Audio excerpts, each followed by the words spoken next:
Hi வணக்கம். நான் உங்க திருப்பூர் இலக்கியாங்க. எப்படியோ ஒரு வழியா இந்த 2 டாக்கையும் இன்னைக்கு ரெஸ்க்யூ பண்ணிட்டேங்க. எப்படியாவது இன்னைக்கு ரெஸ்க்யூ பண்ணணுமே அப்படின்னு சொல்லிட்டு 2 நாளா எனக்கு தூக்கம் வரல. இவன் தான் கொஞ்சம் ஆட்டம் காட்டினான். ஆனா பரவாயில்லங்க, புடிச்சிட்டேன். இவன் விடா கொண்டேன்னா இன்னொருத்தன் கொடா கொண்டேன். அவன் பார்த்தீங்கன்னா பயங்கரமா ராவடி பண்ணிட்டான். படுத்தே தான் கிடக்குறான். படுத்த இடத்த விட்டு எந்திரிக்க முடியல. ஆனா அவன் பண்ற சேட்டை பெரிய சேட்டை. இந்த வீடியோ நாங்க ஆரம்பத்தில ரெஸ்க்யூ பண்ணுனதுலேருந்து ட்ரீட்மெண்ட் பார்த்த வரைக்கும் ஃபுல் வீடியோ பார்த்தீங்கன்னா, இன்னைக்கு வந்து 6 மணி இல்லைனா 7 மணிக்கு டெலிகாஸ்ட் பண்ணுறேங்க. நாங்க வந்து இப்போ இந்த வெள்ளைக்குட்டி, இவன் பேர் கந்தன் வச்சுருக்கேன்.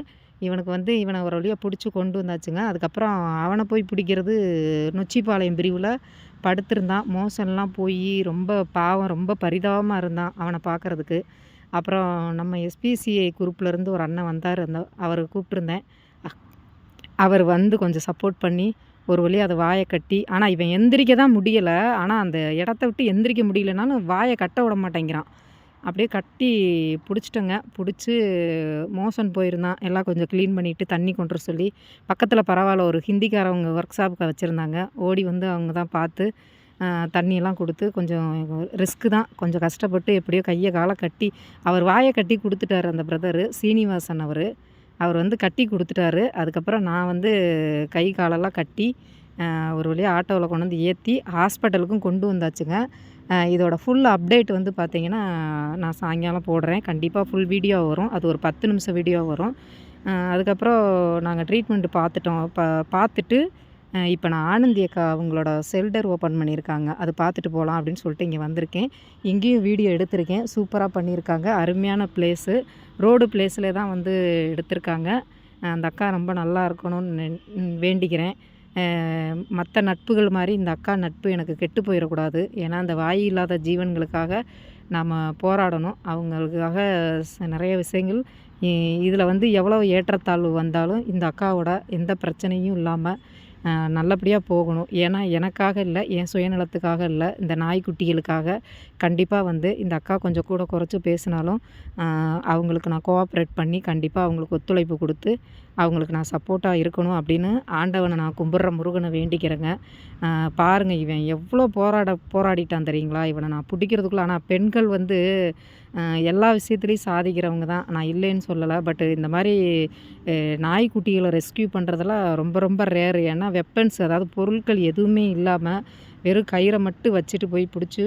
ஆனால் இந்த பக்கத்தில் நிறைய பொதுமக்கள் நின்று வேடிக்கை பார்த்தாங்க. அந்த ரோடு ஓரத்தில் தான் இவன் கிடந்திருக்கிறான். ஒரு நாள் கூட ஒரு மனுஷன் கூட எட்டி பார்க்கல. பாவம் அந்த ஒர்க் ஷாப்புக்காரன் தான் வந்து டெய்லியும் தண்ணி சாப்பாடு இந்த மாதிரிலாம் வச்சுருந்துருக்கான். அந்த இடத்த விட்டு எந்திரிக்கலை. அதுக்கப்புறம் அவன் மோஷன் போனதெல்லாம் பாருங்கள். நான் தான் வேறு வழி இல்லை, நான் க்ளவுஸும் கொண்டு போகல. அப்படியே ஒரு வழியாக க்ளீன் பண்ணி ஹாஸ்பிட்டல், ஏன்னா நம்ம ஹாஸ்பிட்டல் எடுத்துகிட்டு போகும்போது நீட்டாக எடுத்துகிட்டு போகணும். இது வந்து நான் ஃபுல் வீடியோ வந்து நான் ஒரு 10 நிமிஷமோ அது எவ்வளோ 12 நிமிஷம் வருதா தெரில, எவ்வளோ முடியுமோ அவ்வளோ சீக்கிரம் நான் சொல்ல வேண்டிய விஷயத்த சொல்கிறேங்க. இது ட்ரீட்மெண்ட்டு பார்த்தாச்சு. அந்த ட்ரீட்மெண்ட்டில் என்ன விஷயங்கள் சொன்னாங்க, இவங்க 2 பேத்துக்கு என்ன பிரச்சனை அப்படிங்கிறத வந்து உங்களுக்கு நான் கண்டிப்பாக அடுத்த பெரிய வீடியோவில் நான் கொடுக்குறேன். தொடர்ந்து என்னோடய வீடியோ பாருங்கள். நான் வந்து சொல்கிறது தாங்க செய்வேன், செய்கிறதான் சொல்வேன். என்னால் முடிஞ்சதை வந்து நான் செய்யணும்னு நினைக்கிறேன் இவங்களுக்கு. இப்போ என்கிட்ட பொருளாதார உதவி இல்லாத ஒரே காரணத்தினால தான் இன்றைக்கி வந்து நான் இவங்கக்கிட்ட நான் ஹெல்ப் கேட்டு இவங்க மூலியமாக நான் இதெல்லாம் பண்ணுறேன். கண்டிப்பாக கூடிய சீக்கிரத்தில் இந்த மக்களோட ஆதரவு எனக்கு கிடைக்கும். அப்போ வந்து நானும் செய்வேன். எல்லாத்துக்கும் இந்த மக்கள் சப்போர்ட் இருக்கணும். எல்லாத்துக்கும் நானும் ஹெல்ப் பண்ணணும். இன்னும் நிறைய சேவை செய்யணும்னு ஆசைப்பட்றேன். என் கூட இந்த மக்களாகிய நீங்கள் இருந்து எனக்கு சப்போர்ட்டிவாக இருக்கணும்.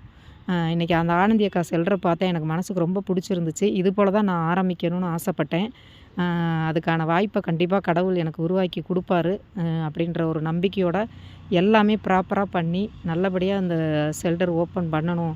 ஷெல்டர் ஓப்பன் பண்ணி நாமளும் இந்த வாயில்லாத ஜீவன்கள்லாம் எடுத்து ஆல் தமிழ்நாடு எங்கே இருந்தாலும் நம்ம சப்போர்ட் பண்ணணும், நம்ம ஹெல்ப் பண்ணணும் அப்படின்னு நான் ஆசைப்பட்றேன்.